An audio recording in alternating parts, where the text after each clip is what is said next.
The last safe asset: how gardens saved entire nations in economic collapse. What if I told you the most powerful financial instrument in history isn't a stock, bond, or bar of gold? What if the asset that prevented mass starvation across entire nations cost almost nothing to acquire? The truth is shocking, and it's buried in soil. Right now, economies around the world are crumbling under hyperinflation, political collapse, and crushing debt. Millions of people are watching their life savings evaporate overnight. But history has a secret that Wall Street never teaches you. A secret hiding in every backyard, every rooftop, and every abandoned lot. If you've ever wondered what happens when money becomes worthless, stay with us. This story will completely change how you think about wealth, survival, and what really matters when systems collapse. And if this kind of content speaks to you, please subscribe, because we're just getting started. In 1991, the Soviet Union collapsed almost overnight. Cuba lost its most powerful economic partner in a single devastating moment. Nearly 80% of Cuba's imports vanished instantly. The island lost access to wheat, beans, oil, and agricultural fertilizers, almost everything that kept its population alive. Between 1989 and 1993, Cuba's domestic agricultural production fell by nearly half. This was not a slow decline, it was a free fall. Average Cubans lost a third of their daily calories and around 30 pounds during this catastrophic period. The Cuban government called this nightmare the special period in time of peace. That name was almost laughably understated for what people actually endured. Supermarket shelves went empty. The island nation was cut off from the imports of food, fuel, and fertilizer that had powered its entire food supply.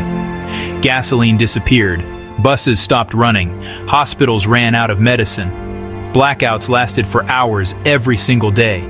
Cuba's economy shrank by about 35% in the years following the Soviet collapse, a contraction that some academics compared to the Great Depression of the 1930s. Now here is where the story takes a turn nobody expected. Ordinary Cuban citizens, not politicians, not economists, not financial experts, began doing something radical. Citizens started converting vacant lots, rooftops, and balconies into productive spaces to grow their own food.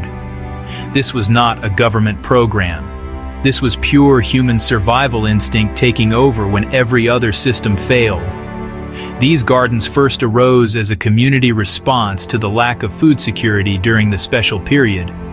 Without chemical fertilizers or pesticides, because those required imported oil, Cuban farmers turned to something ancient and powerful. Without access to chemical insecticides or fertilizer, the new urban farmers turned to permaculture techniques such as worm composting and biopesticides, making the produce organic by default. The results were astonishing. Something incredible was happening in the streets of Havana. By 1995, Havana had over 26,000 urban gardens and farms, producing vegetables, herbs, and medicinal plants. Think about that number. 26,000 gardens in a single city, built from desperation, not design. During 1996, Havana's urban farms provided the city's urban population with 8,500 tons of agricultural produce, 4 million dozens of flowers, 7.5 million eggs, and 3,650 tons of meat. A nation that was starving had quietly, stubbornly, impossibly begun to feed itself from the ground up. By 2002, Cuba had met the goal of providing every settlement of over 15 houses with its own food production capacity, either through urban farms, community gardens, or individual plots. By 2008, gardens for food took up 3.4% of urban land countrywide and 8% of land in Havana. The gardens didn't just save lives, they reshaped the entire physical and economic structure of Cuban cities. Urban agriculture also acted as a supplementing income, diversified diets, and achieved a remarkable degree of independence and self-sufficiency within a city setting. There were other unexpected benefits to the fuel and food crisis. Walking and cycling increased, The share of physically active adults more than doubled, and obesity halved. A crisis that should have destroyed Cuba instead transformed it into a global model for urban food production. But Cuba is not the only nation where a garden became the last line of defense between survival and collapse. Travel back even further, to 1942. The United States had just entered World War II. The economic pressure was catastrophic. Food needed to reach soldiers fighting across 2 oceans. Agricultural workers were being drafted into military service. Trains were overloaded with war materials instead of food. By late 1942, food and labor shortages made victory gardens a necessity rather than simply a patriotic morale booster. The government launched what would become one of the most extraordinary economic mobilization campaigns in human history. Americans were urged to dig up their backyards, their parks, their rooftops, and plant vegetables. These were called victory gardens. Around 1/3 of the vegetables produced by the United States came from victory gardens. That single statistic is staggering. 1/3 of an entire superpower's vegetable supply, grown by ordinary citizens in their own yards. By May 1943, there were 18 million victory gardens in the United States, 12 million in cities, and 6 million on farms. Eleanor Roosevelt planted a victory garden on the White House lawn. The most powerful address on earth was growing carrots and beans. By 1943, these little plots produced 40% of all vegetables consumed in the U.S. It is estimated that 9 to 10 million tons of vegetables were grown. Read that again, 40%. Almost half of America's vegetable supply came from people's backyards during the darkest economic and military crisis of the 20th century. In 1944, 18.5 million gardeners took part in victory gardens, supplying 40% of the nation's fresh vegetables. The economic impact extended far beyond the dinner table. Families who grew their own food freed up money for other expenses. Families who invested time and effort into their gardens found they could produce a substantial amount of food at a fraction of the cost of purchasing it from stores, where prices were often inflated due to war-related supply issues. Meanwhile, in Britain, a parallel revolution was happening across the Atlantic Ocean. In 1939, allotments in Britain numbered 815,000. The Ministry of Agriculture initiated a Digging for Victory campaign, and in 3 years the number of allotments increased to 1.7 million. Private gardens grew to number 5 million. Britain was especially desperate. Some 70% of cheese and sugar, nearly 80% of fruit, 90% of cereals and fats, and around 50% of all meat was imported by Britain before the war. Nazi submarines were sinking ships carrying food supplies. Britain was weeks from potential starvation. In the name of food security for Britain, land use changed in a few short years as people took up spades and hoes to till unused land and to grow food in all manner of places, from public parks and gardens to town squares and fountains. At one stage, 20 million American gardeners were producing between 30 and 40% of vegetables consumed. 2 allied nations, both on the financial edge, both sustained, not by banks or governments or Wall Street, but by seeds and soil. Now, fast forward to the most shocking economic collapse of the modern era. Venezuela was once one of the wealthiest nations in Latin America. It holds the world's largest proven oil reserves. It should have been untouchable. In 2019, the Institute of International Finance called Venezuela's collapse the single largest economic collapse outside of war in at least 45 years. During the peak of the hyperinflation crisis of 2018, inflation reached 63,000%.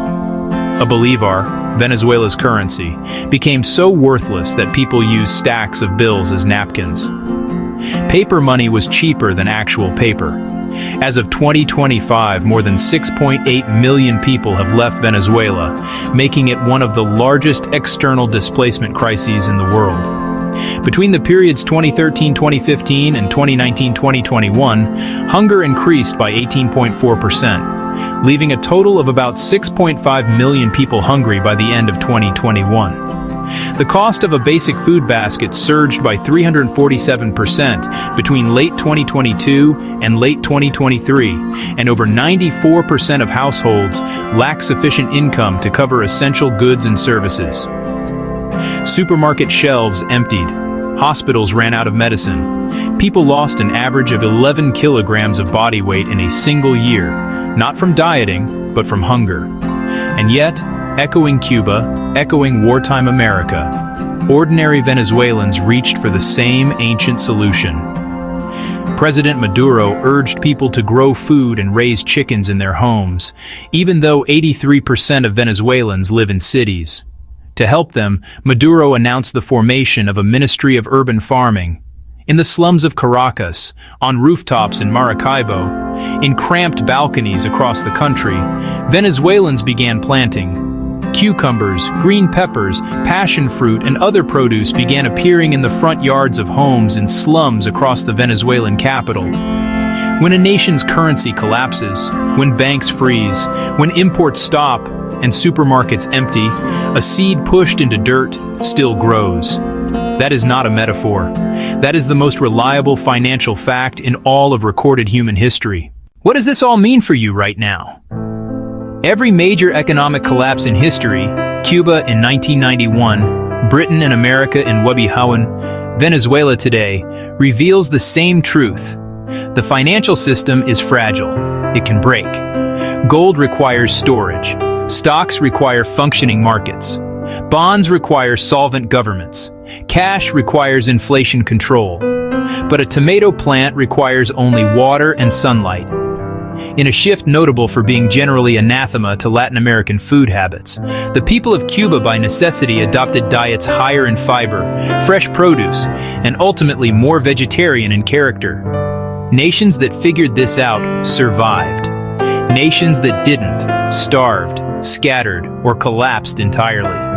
The world's most financially resilient communities are always those with the deepest roots in local food production. This is not coincidence. This is pattern. This is history, screaming a warning that most people are too comfortable to hear.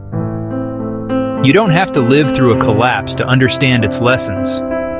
The people of Havana, London, New York, and Caracas learned these lessons the hard way, with empty stomachs and empty wallets. The last safe asset in human history has always been the ability to feed yourself. Not a stock portfolio, not a crypto wallet, not even a savings account. A garden, dirt, seeds, the patience to grow something real. This story raises enormous questions. Could this happen in your country? Is your economy more fragile than you think? What would you grow if grocery stores closed tomorrow? Drop your thoughts in the comments below. We genuinely want to know what you think. And if this story gave you something to think about, something the financial news never covers, please subscribe to our channel. Every week we dig into the financial history that Wall Street doesn't want you to understand. Hit subscribe. Share this with someone who needs to hear it. The soil is always listening.